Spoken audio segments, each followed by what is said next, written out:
Hello, ladies and gentlemen, and welcome back to assignment number 8, part 2, the last assignment for Raisin in the Sun. We're going to finish this play right now, and when we left it off with a very, very dramatic and important part. If you'll recall, Walter Lee, who has given up on everything. Remember, we saw him in the bed. He was laying down. He was looking at the wall. He wasn't thinking about anything. He's just decided that since the world has been so tough on him, that he is going to give up on all of his dreams.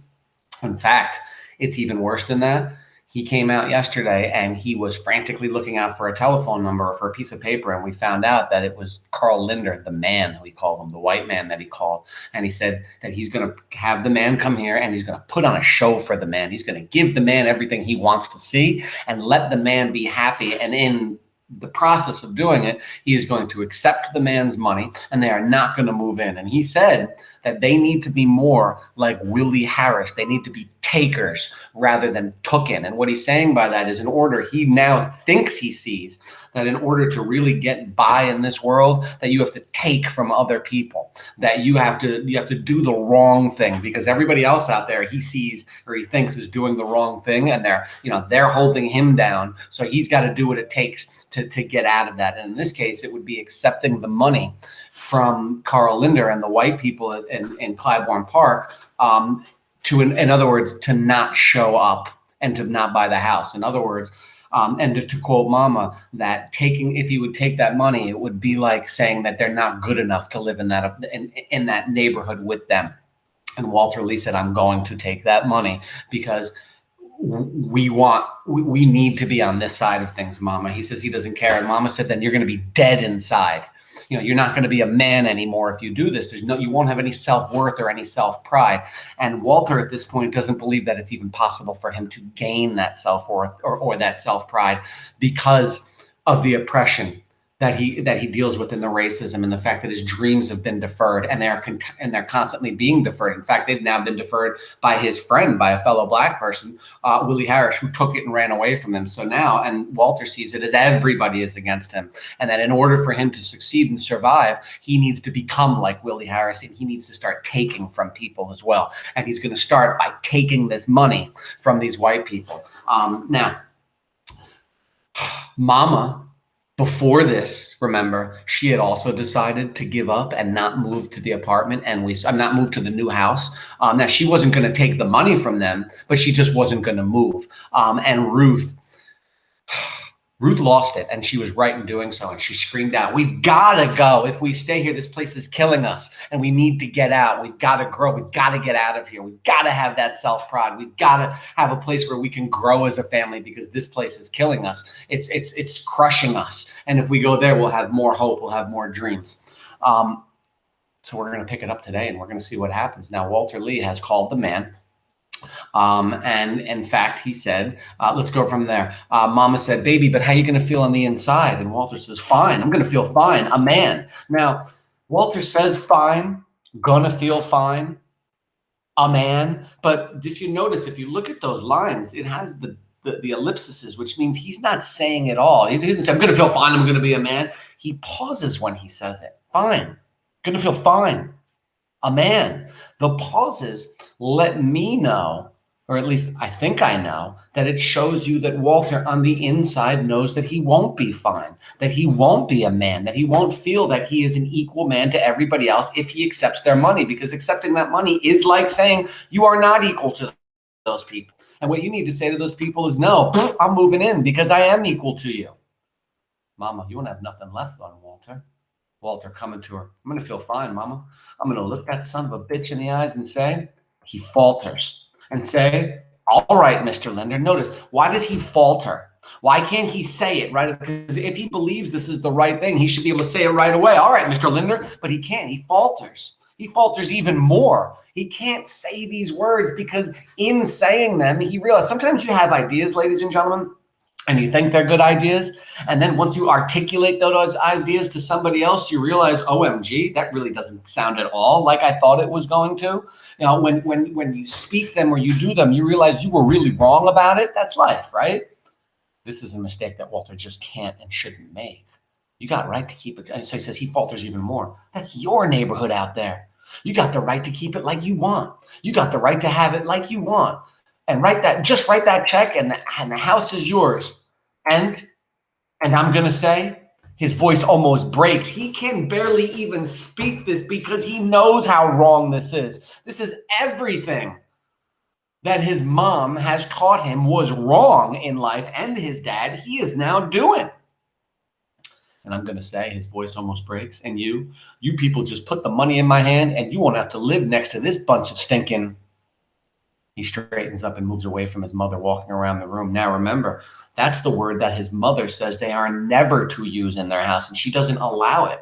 The fact that he says it now, and he says it in this context, shows you just how low this takes Walter, and he knows it. He knows what he's saying and doing is wrong, but he's at a part right now where he doesn't know what else to do. He believes he's alone in this. He believes that nobody is going to help him. Listen, he straightens up and moves away from his mother, walking around the room, and maybe I'll just get down on my black knees. He does so. Ruth and Benny and Mama watch him in frozen horror. Captain, Mr. Bossman, groveling and grinning and wringing his hands in profoundly imitation of the slow-witted movie stereotype. Now, guys and gals, whether or not you know this or not, but in the old days, in the first movies, 1930s and 40s, when they would have black actors in them, they didn't make them actors and actresses. They didn't make them strong people the way they really were in life.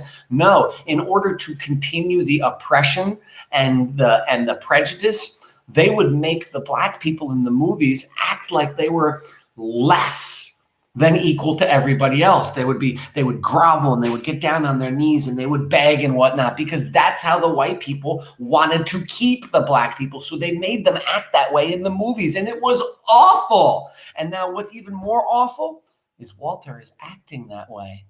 And he's going to do it, he says, in front of the man. So he's making that man's stereotype and racism real. Rather than fight it, he's joining it. And how is it going to affect Mama and Benita and Ruth?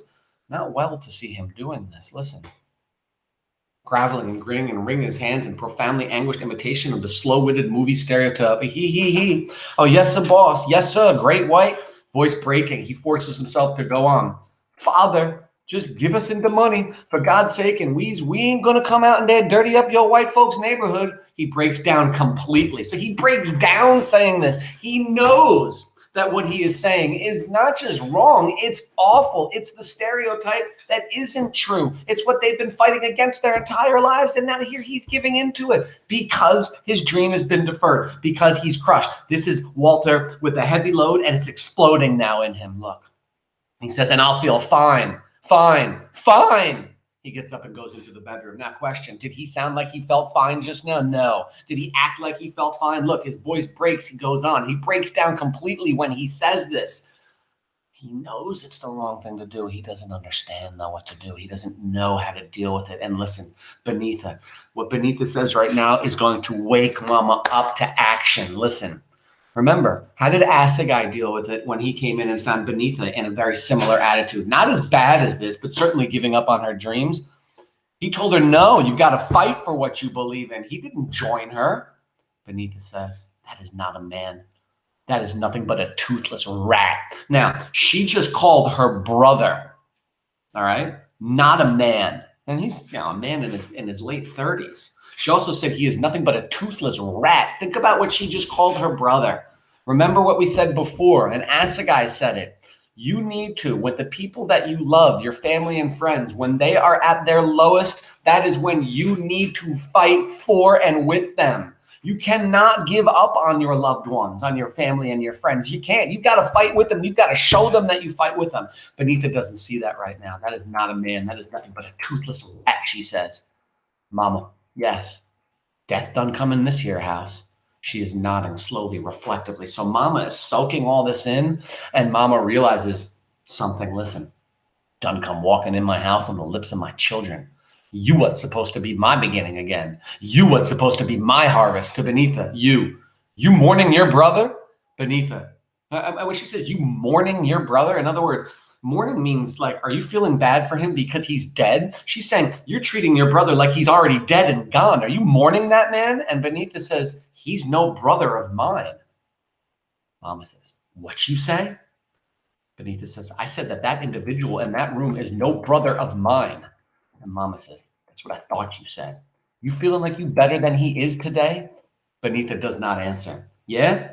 What'd you tell him a minute ago? That he wasn't a man? Yes. You give him up for me? You done wrote his epitaph too, like the rest of the world? Now, an epitaph, ladies and gentlemen, that's what you write for somebody after they died.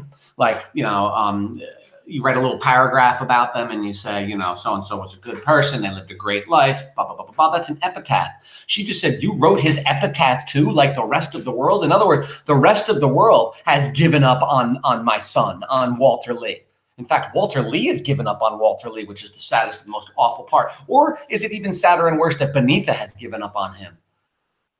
She says the rest of the world has given up on him. If anybody, you need to, his sister, you need to buoy him. You need to support him. Well, who give you that privilege?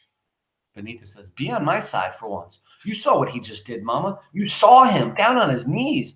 Wasn't it you who taught me to despise any man who would do that? Do what he's going to do?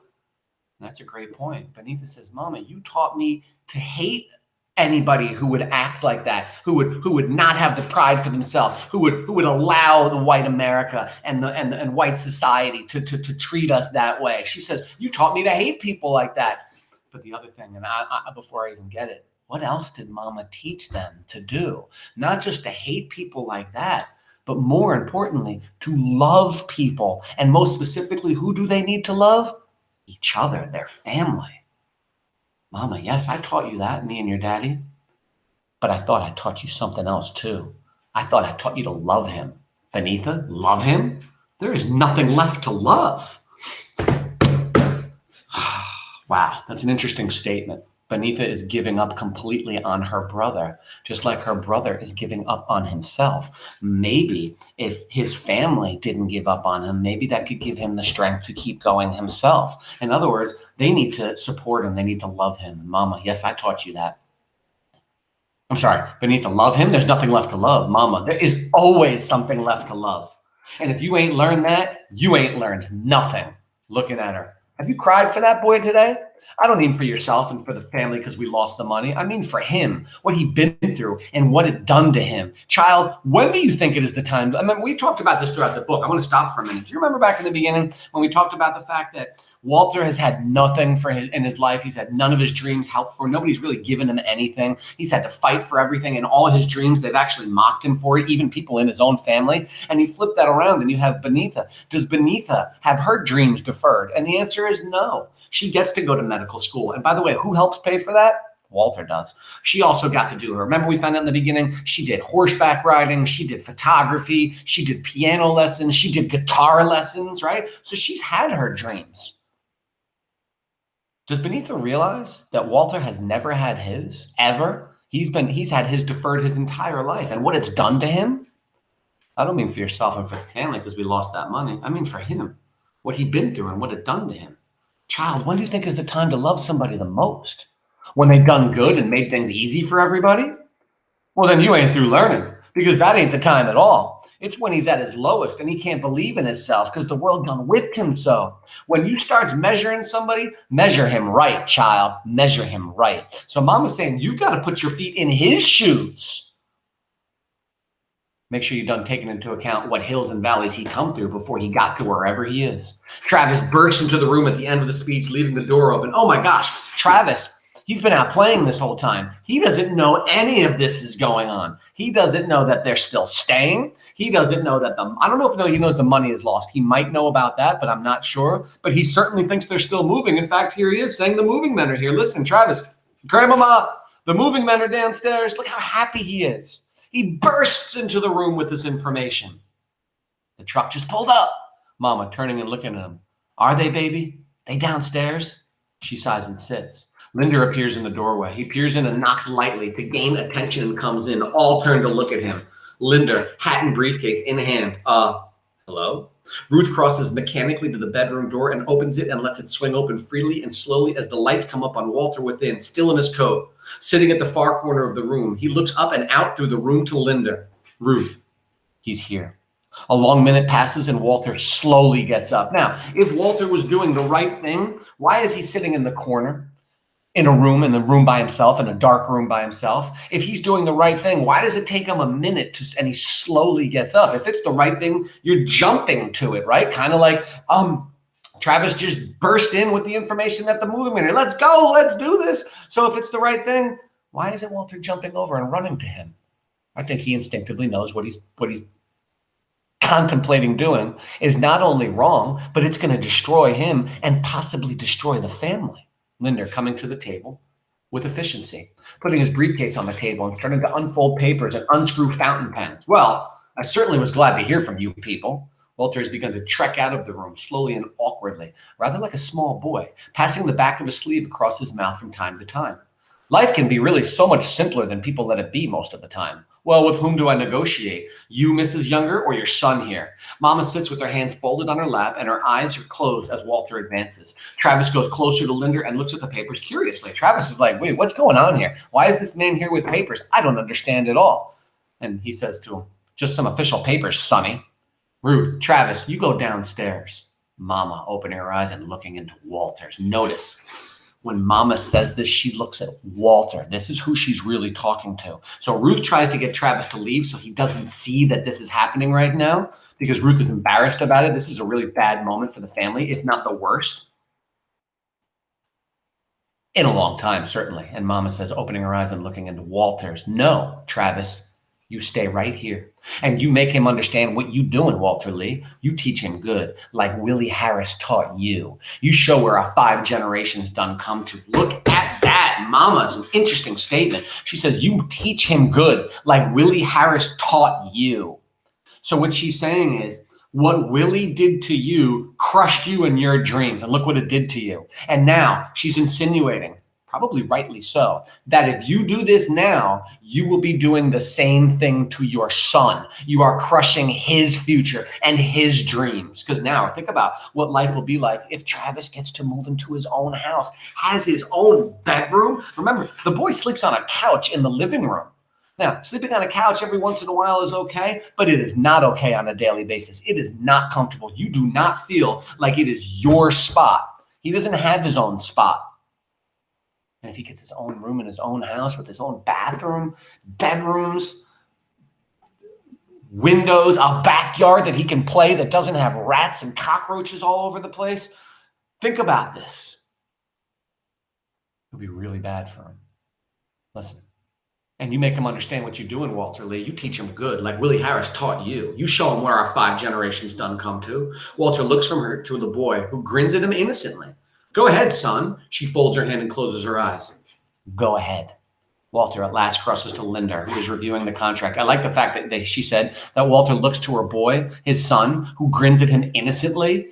Travis still doesn't know about any of this. And what would he be doing to Travis in Travis's dreams? Think about this. If he sells the man the house and then he leaves and Travis goes, I don't understand what happened. And Walter says, well, we're going to stay here. And he's going to say, well, why? And what is Walter going to say? Well, because we're not good enough to live in that neighborhood, because those people are better than us, because they don't want us there, so we're not going to go, because we don't belong there. All of those. I mean, he's going to have to say that to his son. And then what does that do for Travis and his future dreams? It's going to close them all. It's going to crush them. He's going to be deferring his own son's dreams, kind of like he thought his mother did to him. Walter at last crosses to Linder, and his sister crosses to Linder, who is reviewing the contract. Well, Mr. Linder, Benita turns away. Benita doesn't even look. Mama closed her eyes and Benita turns away. They can't even watch this happen. We called you. There is a profound, simple, groping quality in his speech because, well, me and my family, he looks around and shifts from one foot to the other. Well, we are a very plain people. Linder, yes. I mean, I've worked as a chauffeur most of my life, and my wife here, she does domestic work in people's kitchens. So does my mother. I mean, we're plain people. Linder, yes, Mr. Younger. Walter, really like a small boy, looking down at his shoes and then up at the man. And, well, my father, well, he was a laborer most of his life. Linder, absolutely confused. Linder just expects him to say, where do I sign? And he's out the door. But now he's hearing this man talk about his family and what his family means, what they've gone through, and how they got there. Linder, absolutely confused. Yes, I understand. He turns back to the contract. Walter, a beat, staring at him. And my father, with sudden intensity, My father almost beat a man to death once because this man called him a bad name or something. You know what I mean? So I don't think Walter is threatening the man right now. No. I think what he's saying is his father would never allow somebody to treat him badly. He beat a man for calling him a bad name, which, by the way, is awful. You don't do those things. But it just shows you how strong Walter's father's pride was, that he didn't allow anybody to talk badly to him. And in thinking that, I think Walter is realizing that Walter's father would never not only not have a conversation with this white man, but he would certainly not sell himself out to this white man. Listen, Linda looking up Frozen. No, I'm afraid I don't. Walter, a beat. The tension hangs, and Walter steps back from it. Yeah. Well, what I mean is that we come from people who have a lot of pride. I mean, we are a very proud people. And that's my sister over there, and she's going to be a doctor, and we are very proud. Oh, snap. Here it comes. I think Walter has finally seen it, that if he sells this, and I think it was when Mama said, let Travis see it. Why don't you do to Travis what Willie Harris did to you? Teach Travis that same lesson. Walter now realizes that their pride and their dreams are the most important things in their life. And if you take those away, then you have nothing to live for. That's the way Walter's been living, and he does not want to take that away from his son. Is his son going to have a hard time living in a white neighborhood? Yes, he is. But he'll still have his dreams, and he'll have a future, a better future, and they'll be fighting for their future. They'll be fighting against this injustice and this inequality. Listen, Travis, he says, signaling to Travis, Travis, come here. Travis crosses, and Walter draws him before him, facing the man. This is my son, and he makes the 6th generation of our family in this country. And we have all thought about your offer. Well, good. And we have decided to move into our house because my father, he earned it for us brick by brick. Every time, guys and gals, I'm getting it again now. Every time I read this, I almost want to tear up, and I've got goosebumps on my arms. I can show them to you. I don't know if you can see them. Look at what Walter just did. Walter just opened his dreams back up again for himself and for his family. Listen, and we have decided to move into our house because my father earned it for us brick by brick. And remember, he actually kind of did do that. Remember, his father worked all those years so that he could get that insurance money so that they could have this. And imagine if he sold this house to this man right now, that would be like selling out his own father's dreams and his own father's memory. Mama has her eyes closed and is rocking back and forth as though she were in church with her head nodded the amen. Yes. Now, Mama's been listening, and she now sees that Walter has finally come into himself. He's become a man finally, a man with pride, a man with dreams. Listen, we don't want to make no trouble for nobody or fight no causes, and we will try to be good neighbors. And that's all we got to say about that. He looks at the man absolutely in the eyes. We don't want your money. He turns and walks away. Linda, looking around at all of them. I take it then that you have decided to occupy Benita. That's what the man said. Time out. Did you hear what Benita just called her brother? That's what the man said. Remember a moment ago, she said, he's not a man. He's nothing but a toothless rat. Turns out she was wrong, and now she sees it. Linda to Mama in her reverie. Then I would like to appeal to you, Mrs. Younger. You are older and wiser and understand things better, I am sure. So he looks at the mom and he says, you've got to know that your kids are crazy and wrong right now, that it's better off for you to take this money, that you need to take my money. And Walter says, I'm afraid you don't understand. My son said we was going to move, and there ain't nothing left for me to say. Briskly, you know how these young folks is nowadays, mister. Can't do a thing with them. As he opens his mouth, she rises. Goodbye.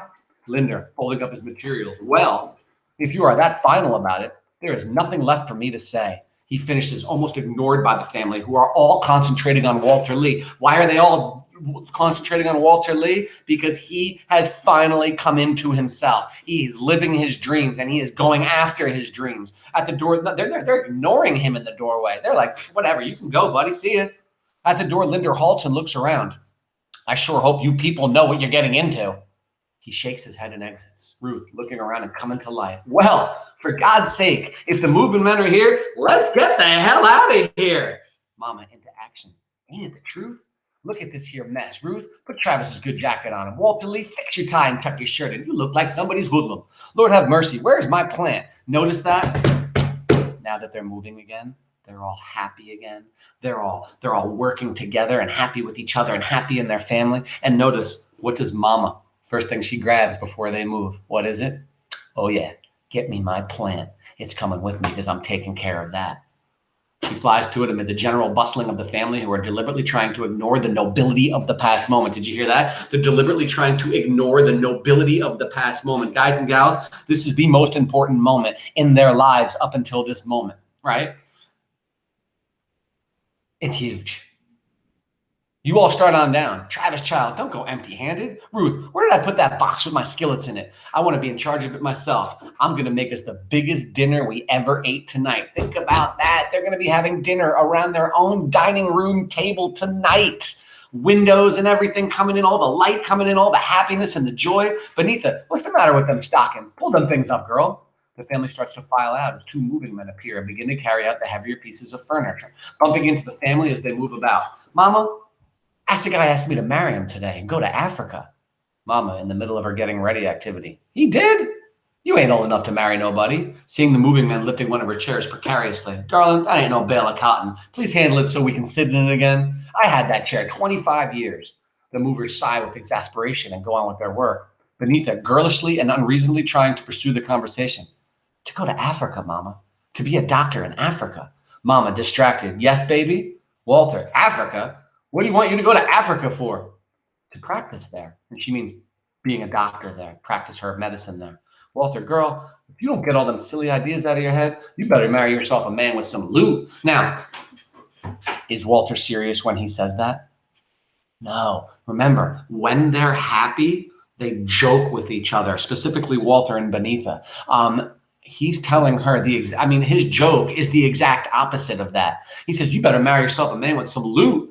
He doesn't mean that at all. He doesn't want his sister marrying that jerk, George Murchison. No way. He's a jerk. He knows that. Walter knows that. He knows that that man would defer Benita's dreams, and that man would defer the family's dreams. Benita angrily, precisely as in the first scene of the play. What have you got to do with who I marry? Plenty. Now I think George Murchison. George Murchison, I wouldn't marry him if he was Adam and I was Eve. Walter and Benita go out yelling at each other vigorously, and the anger is loud and real till their voices diminish. Ruth stands at the door and turns to Mama and smiles knowingly. Mama fixing her hat at last. Yeah, there's something all right. My children. Think about it. It's so funny how you can go from such lows to such highs so quickly, and that's how life can be, ladies and gentlemen. Think about where Mama was just an hour ago. Her son had given up on life completely, and even worse, her daughter had given up on her son completely a minute ago. So her family was literally falling apart in front of her eyes. And now, just like that, they're not only together, but they're strong, and they've got pride, and Mama is proud of them. She says, yeah, there's something. Let's go, Lena. Mama, stalling, starting to look around the house. Yes, I'm coming, Ruth. Ruth, yes. No, she says, yes, I'm coming. Ruth, yes. Quietly, woman to woman. Here's another goosebump lines for me, guys. He finally come into his manhood today, didn't he? Kind of like a rainbow after the rain. Ruth, biting her lip lest her own pride explode in front of Mama. Yes, Lena. I mean, think about Ruth, where she's been in these last couple of weeks. Not only was she worried about her family, but she was worried about her husband. What was going to happen to him just this morning? She was desperately worried about where he was going to end up. And now, look at this. She bites her lip lest her own pride explode in front of her Mama. She is so proud of him, she's going to explode with it. She's going to start crying with it. That's a good thing. Mama, too. Walter's voice calls for them raucously. Walter, off stage. Y'all, come on. These people charge us by the hour, you know. Mama, waving Ruth out vaguely. All right, honey, go on down. I'll be down directly. All right, guys and gals, this is the last part of our play. This is it. We're going to now read how Ruth is leaving, and now Mama is staring and looking at this apartment that she has spent 25 years in. And remember, she was only supposed to spend 1 year in there. And then she and her husband's dream was to get the house. Why didn't get the house? Because they were held back by, white society, white America. But luckily, they were able to, luckily is not the right word. Fortunately, they were able to get the house through the insurance money when the father died. Now, would she rather have the father back at her husband? Absolutely. But at least she's able to use his insurance money to fulfill their dream and get them out of this awful apartment that they live in with one window, no bathroom, rats and cockroaches. Listen, Ruth hesitates, then she exits. Mama stands at last alone in the living room, her plant on the table before her as the lights start to come down. She looks around at all the walls and ceilings, and suddenly, despite herself, while the children call below, a great heaving thing rises in her, and she puts her fists in her mouth to stifle it. I think she's about to cry out, and I don't think it's an agonizing cry. I think it's a cry of joy. She takes a final desperate look, pulls her coat, or maybe, I don't know, is she joyful about leaving, or is she sad about all the time she spent in there? I don't know. That's an interesting question, actually. But watch what she does. She takes a final desperate look, pulls her coat about her, pats her hat, and goes out. The lights dim down. But wait a minute, ladies and gentlemen. What did she forget? The door opens and she comes back in, grabs her plant, and goes out for the last time. Curtain. The last time. Mama will never be back in that apartment again. And that's where our play ends. They are moving. They are going to this house. And I believe to a much, much better life, that we're going to have their dreams. I mean, are they still going to have problems? Absolutely. This is the 1950s. Those problems don't end. Even now in 2020, we still have our problems, and we all know that. But hey, they're going, and they're going to fight for their rights to have their own dreams and to have their own happiness and their light and their love. Everybody, thank you so much for reading this play with me. Have a great day.